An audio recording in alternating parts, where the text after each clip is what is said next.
A alma é o maior milagre do mundo. Já dizia Dante Alighieri. Estrelas de uma constelação, o universo de Bell. Olá, ouvintes! Sejam muito bem-vindos para mais uma aventura pelos caminhos literários de Lindolf Bell. Neste episódio, vamos conversar um pouco sobre a vida e obra do poeta Jorge de Lima, além, é claro, de falarmos sobre a poesia de Lindolf Bell. Eu sou a Joelma e aqui ao meu lado está o meu colega Miguel. Olá, caros ouvintes! É com grande prazer que estamos aqui para mais esta conversa literária. Este programa é idealizado e produzido pela equipe de profissionais que atuam no Museu Casa do Poeta Lindolf Bell, órgão vinculado à Fundação de Cultura e Turismo do município de Timbó, Santa Catarina. Queremos começar este programa lembrando que neste mês de abril celebra-se no dia 23 o Dia Mundial do Livro. A data foi instituída no ano de 1995 pela Unesco e faz alusão ao dia de falecimento de dois grandes nomes da literatura universal, Miguel de Cervantes e William Shakespeare. E vejam que interessante, esse é também o dia de nascimento do poeta Jorge de Lima. E para Lindolf Bell, Jorge de Lima foi o nome mais importante da poesia nacional. Na série Escritores Catarinenses, publicação do início da década de 90, realizada pela Fundação Catarinense de Cultura, no caderno dedicado a Lindolf Bell, temos uma memorável entrevista, já referida aqui em outros episódios, onde Bell é categórico quando questionado sobre a poesia brasileira. Disse ele naquela ocasião: "Para mim, o maior poeta brasileiro, sem nenhuma dúvida, foi Jorge de Lima." Miguel, da poesia brasileira já destacamos neste programa, em outros episódios, os nomes de Castro Alves, Cruz de Souza e Manuel Bandeira. Agora, Jorge de Lima não é um autor que alcançou fama tão grande quanto estes que acabo de citar, não é mesmo? Sim, Joelma. Digamos que Jorge foi sempre um autor respeitado e mais, em vida, ainda jovem, se lhe atribuiu a alcunha de príncipe dos poetas alagoanos, mas postumamente não obteve, digamos, o reconhecimento que outros autores receberam. A este respeito, conto aos nossos ouvintes que no centro de memória aqui da Casa do Poeta encontra-se um material bastante rico sobre Jorge de Lima. São correspondências e reportagens de jornais que fazem referência a um evento organizado pelo amigo e companheiro de catequese poética de Bell, Rubens Jardim, no ano de 1973. Naquele ano se cumpria 80 anos de nascimento do poeta alagoano, e Rubens sentiu a necessidade de celebrar aquela data como forma de rememorar o poeta que havia falecido em 1953 e que andava um tanto quanto esquecido no campo literário. Miguel, não posso deixar de lembrar que Rubens é uma pessoa muito atuante no campo literário e mantém ainda contato com a Casa do Poeta. Em 2019 esteve aqui na cidade participando como convidado especial na nossa Feira do Livro. Celebrou-se naquela ocasião os 150 anos de fundação de Timbó e a Feira do Livro, organizada pela Fundação de Cultura e Turismo do município, prestou uma homenagem a Lindolf Bell. Rubens Jardim é jornalista e poeta, sempre muito envolvido com projetos literários.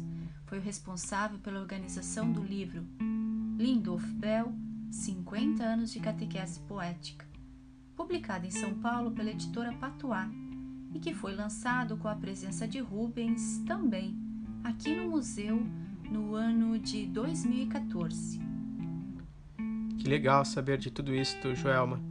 Como eu estou aqui na casa há pouco mais de um ano, não pude conhecer ainda o Sr. Rubens pessoalmente, mas sabendo de todo o seu envolvimento com a poesia de Jorge de Lima e com a catequese poética, entrei em contato por e-mail perguntando-lhe sobre a publicação do livro Jorge 80 anos, lançado em 1973, como eu disse anteriormente. ele nos enviou um depoimento que vale a pena a gente compartilhar com os ouvintes. Sim, vamos ouvi-lo. O Jorge de Lima foi um poeta que me deixou completamente apaixonado já na adolescência, né? Eu tomei contato com a obra dele através daqueles livros da Aguilar, obra completa, né? Daí tinha toda a poética dele lá. Eu li absolutamente tudo, fiquei encantado. E depois, na catequese poética, quando eu havia ingressado na catequese poética, com o Bel, com Iraci Gentili, depois com o Luiz Carlos Matos, um grupo que foi se ampliando, né? Mas eu me lembro muito de que nessa fase inicial da minha participação na catequese, que eu entrei na catequese logo depois da Iraci Gentili, né? Era o Bel, a Iraci e eu. A gente fazia muita leitura, porque o Bel também gostava muito de Jorge Lima, assim como a Iraci Gentili. Então nós líamos muito, me lembro de ler aquele poema Ave, me lembro muito de nós fazermos leituras daquele poema Não Te Chamo Eva, Nem Te Dou Nenhum Nome, de Mulher Nascida. Vários poemas do Jorge que a gente fazia leitura conjunta, né? E isso ficou muito, muito, muito impregnado, né, na gente. E mim particularmente. Depois que o Bel viajou, no final a catequese não teve fim, na verdade, né? Ela teve uma interrupção. O Bel viajou, depois ele voltou, eu casei, daí eu parei a atividade, o grupo daqui de São Paulo parou a atividade poética da catequese, e a catequese ficou suspensa, né? Mas, de alguma forma, sempre fui muito vinculado à catequese poética, tanto que eu acho que hoje em dia eu faço catequese poética eletrônica, né? Porque é o mesmo espírito a tentativa de reaproximar, de difundir a poesia, etc., né? O Jorge de Lima nasceu disso, o Jorge 80 anos, né? O livro.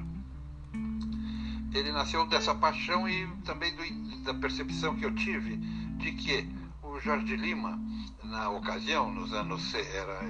o livro é de 73, pouco antes disso, em 70 e por aí vai, 71, 72, ele estava muito no ostracismo, né?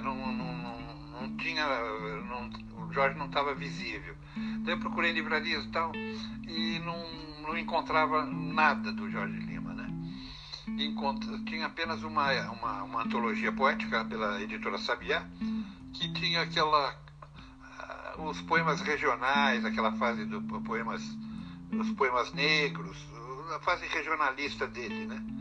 Que é a fase dessa Nega Fulô, poemas muito conhecidos, né? Soberanamente conhecidos e difundidos e tal, antigamente. E estava só isso. E a grande conversão do Jorge para o catolicismo, que ele publica com o Murilo Mendes, Tempo e Eternidade, e daí para frente, é uma verdadeira maluquice, uma maravilha. Muito bem. Daí não acontecia nada em relação ao Jorge de Lima, e eu resolvi fazer esse livro, que é uma espécie de iniciação. A obra dele que é a chamada poesia, que na ocasião eu chamei a poesia branca do Jorge de Lima. Hoje em dia seria execrasso, para você ver como o tempo muda, o sentido das coisas, né? E esse livro, ele foi o pontapé inicial de quê? Do ano Jorge de Lima. Que daí eu procurei as pessoas, etc., grandes poetas, né, que apoiaram essa iniciativa, como o Drummond de Andrade, o Cassiano Ricardo, o Minato Delpicchia, e muitos outros, Estela Leonardo no Rio, o Povina Cavalcante, que era cunhado dele, estive na casa dele no Rio de Janeiro, ele me cedeu uns livros também para mim fazer doações para a biblioteca. Então foi isso. E o Jorge Lima, quer dizer, o ano Jorge Lima, o resultado do ano Jorge Lima foi muito positivo. Basta dizer que em 75, né, o livro e o ano foi 73, né? E em 75, quer dizer, no carnaval, ou seja, começo de 75, o Jorge Lima se torna o quê? Samba Enredo da Mangueira. Ou seja, o movimento rendeu Saiu páginas de Jornal da Tarde, páginas no Diário de São Paulo, no Diário Popular, então muitos jornais, depois revistas, etc., sabe? E foi um sucesso pleno a repercussão desse movimento. E eu acredito que, por exemplo, o Jorge Lima, o Jorge 80 anos e o Ana Jorge Lima, e tudo que eu faço até hoje, né, eu participo de saraus, organizo o sarau da Paulista, eu organizei agora recentemente um trabalho gigantesco de pesquisa e tal, As Mulheres Poetas, que vai sair em livro. Eu atribuo tudo isso que eu faço até hoje, né, atribuo que tudo isso é continuação, é um prosseguimento do trabalho iniciado pelo Bel e que eu levo adiante, porque a minha paixão é o modo que me gratifica, sabe? É isso aí, companheiros. Então, um grande abraço. Tá aí o meu depoimento para vocês.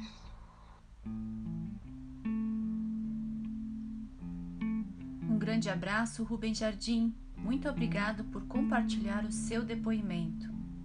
É realmente muito interessante essa fala, que confirma a importância de Jorge de Lima na formação literária de Lindolf Bell.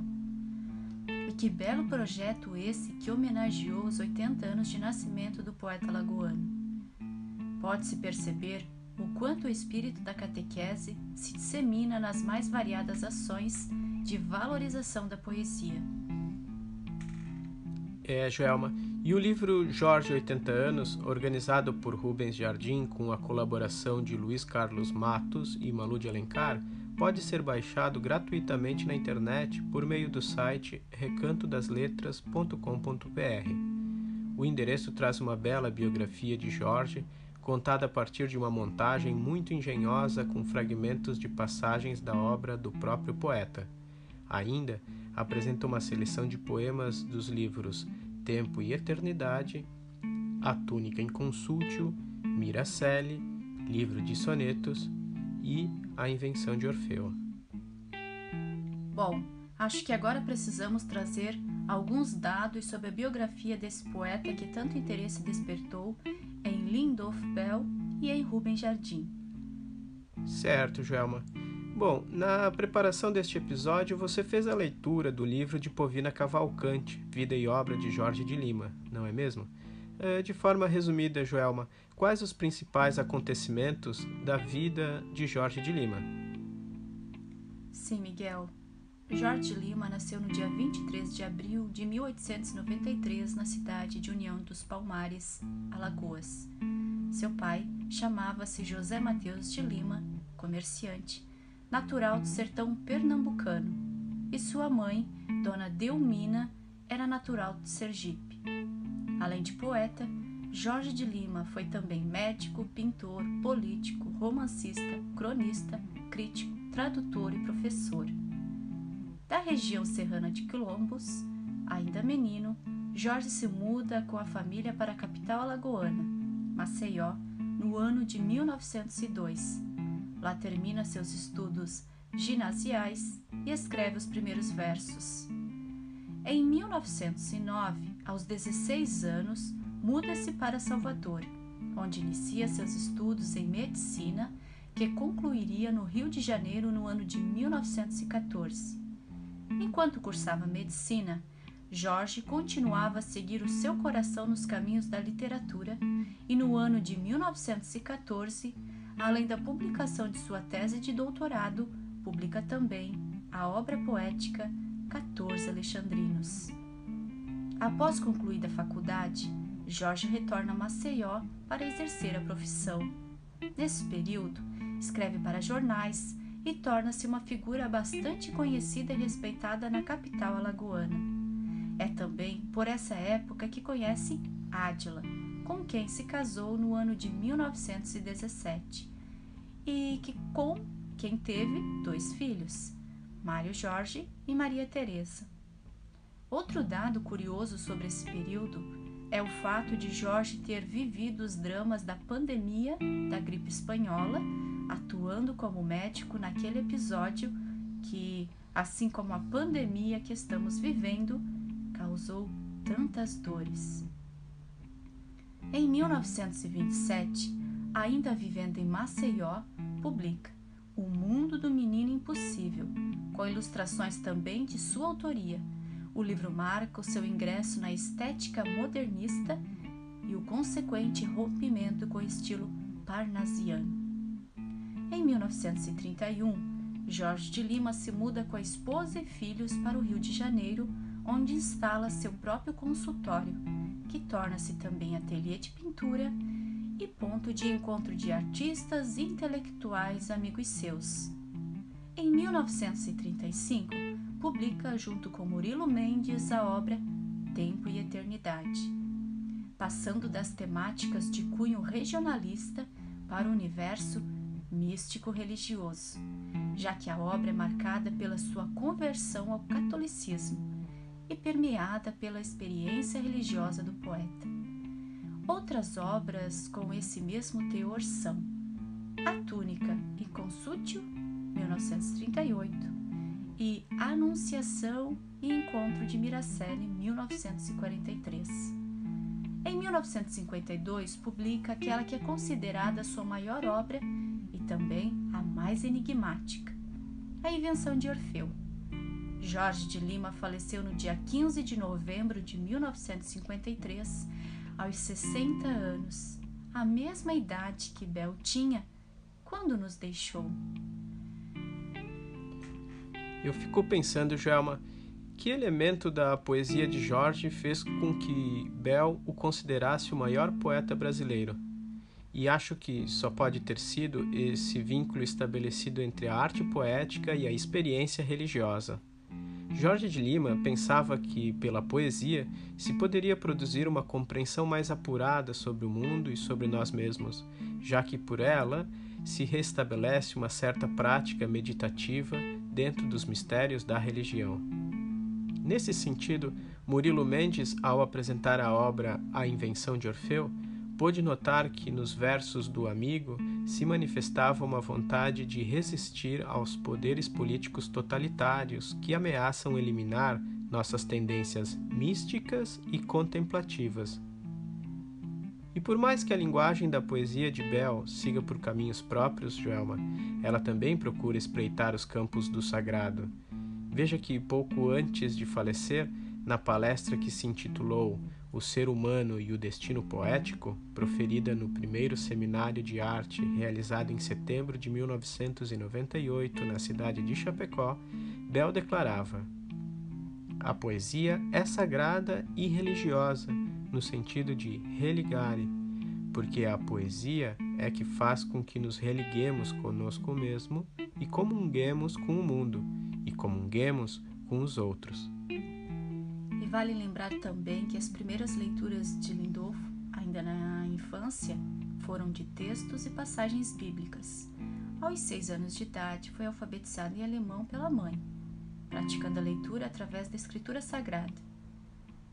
Mesmo depois, Bell costumava dizer em entrevistas que lia a Bíblia diariamente. Sem dúvida, muito da sua compreensão sobre a força expressiva da palavra veio dos ensinamentos bíblicos. Agora, penso também que outras relações poderiam se tecer entre Jorge de Lima e Lindolf Bell. Pude notar, lendo a obra que Povina Cavalcante escreveu sobre o cunhado, que Jorge de Lima trazia muito em sua poesia das experiências de infância, das lembranças do meio físico e geográfico da cidadezinha do interior de Alagoas, onde cresceu, do rio Mundaú, etc. A poesia de Bell também está carregada dessas referências: Portão de Casa, o Ribeirão da Infância, a Carroça, o rio Itajaí-Açu. Bom, mas já estamos quase passando aqui do horário, e acho que é importante terminarmos esse episódio com o nosso tradicional momento de poesia.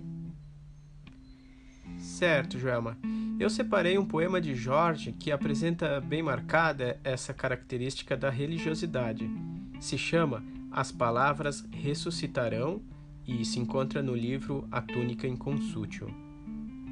As palavras ressuscitarão. As palavras envelheceram dentro dos homens, separadas em ilhas. As palavras se mumificaram na boca dos legisladores. As palavras nada significam nos discursos dos homens públicos. E o verbo de Deus é uno mesmo com a profanação dos homens de Babel, mesmo com a profanação dos homens de hoje.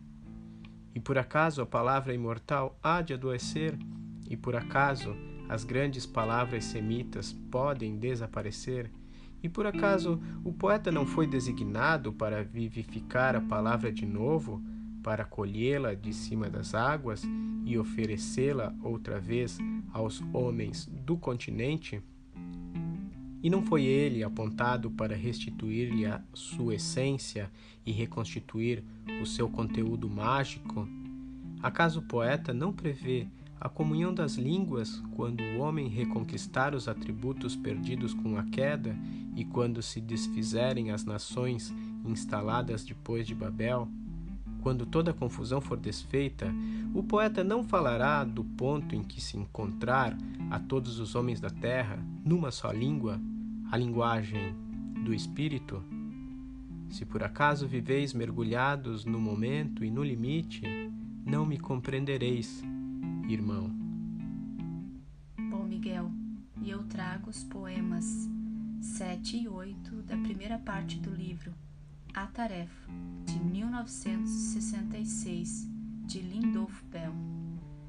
Ótimo, vamos escutar. Parte 7. Não sei por onde chegarás, se do portal da morte, se da pedra ou da palavra, se dos quebráveis corpos ou da corte dos querubins. Quem me dera a híbrida face do júbilo, as louças que se quebram nas bodas para angúrios, a inesperada presença que se instala no espaldar de invisível cadeira. Bem-vindo, mesmo sem saber de onde chegarás, de frágil barca de travessias ou do limo da ressurreição, parido sobre margens e beirais. Parte 8. Quem se dirige a mim, sem aviso, sem convite, sem dizer nome, sem abrir porta? Quem surge da direção do mar largo, as mãos sobre o peito e a múltipla face? Quem no primeiro degrau exibe o possível e o impossível para oferta aos pálidos reis da estela de uma longínqua cidade? As urzes e os trigos se abrem como se um rio os afastasse fora do tempo. O advento de uma estação desconhecida dentre as conhecidas datas do viver. A mesma calmaria depois ou mesmo por vir. Que farfalha roupas invisíveis na escadaria? Quem tange nações e povos no cortejo? Pássaro desesperado numa sala fechada, porque arrancas a sombra das fachadas e as nervuras da água tocada? E debaixo, bem debaixo das pontes, onde o tempo faz ninhos na ausência, por que podas as ervas daninhas, se a idade de tanto florir e água de tanto nascer? Que belo poema, Joelma, esse que apresenta versos tão sugestivos. Sim, Miguel, e eu vejo que nas palavras de Bell o mesmo contexto de espiritualidade que se apresenta no poema de Jorge de Lima que você leu.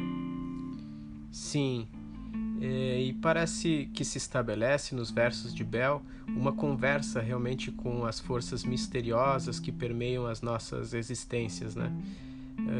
Também algo nesse sentido nós podemos ter a oportunidade de observar nos episódios passados, certo? Aqueles que foram dedicados a Hölderlin e a Novalis. Você se lembra? Sim, é verdade. Todos esses autores trazem sempre uma poesia bastante enigmática, porque falam desses mistérios todos que envolvem o sobrenatural. Bom, caros ouvintes, por hoje é só. Esperamos que tenham gostado de nos ouvir. No próximo episódio, falaremos sobre Johann Wolfgang von Goethe. É isso aí. Um abraço e até lá.